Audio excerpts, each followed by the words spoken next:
Welcome back. Keep sending in those questions and comments to thestory@kgw.com or use that hashtag #TheStoryKGW on Twitter. How do you tell a church that they can't feed people? Isn't that what churches are supposed to do?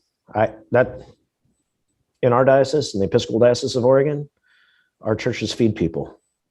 So we are circling back to that interview from a story that we aired in October. A city on Oregon's coast basically ordered a church to feed the homeless less.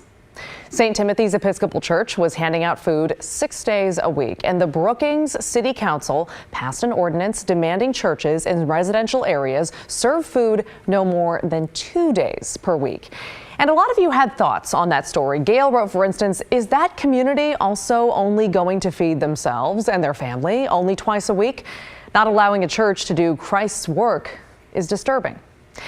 We promised, because of feedback like that, to stay on this story and frankly cut to this week. Now we have an update. St. Timothy's argues the ordinance violates their First Amendment right to the free expression of their religion. And as a result, they are suing the city of Brookings, filing this complaint in federal court this week. The church is even demanding a jury trial via this complaint.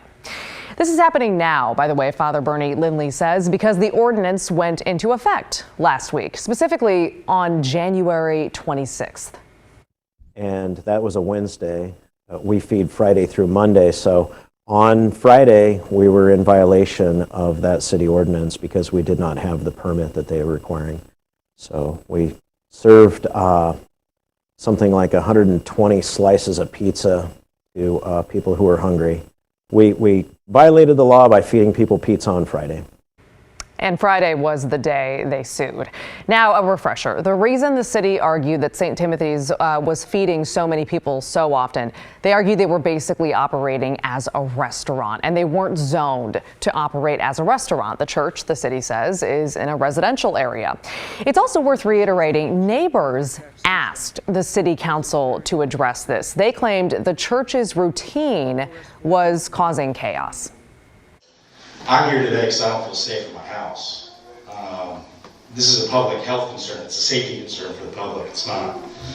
We're not trying to solve the nation's crisis of homelessness here in Brookings, Oregon. But I've had things stolen from my backyard. I had to put fences up. You know, it's the drug use is what makes it uneasy. They're selling drugs down there. They're trading drugs, whatever they're doing, but. I literally have to go on a walk every night just to make sure, you know, no one's going to be coming up into my property.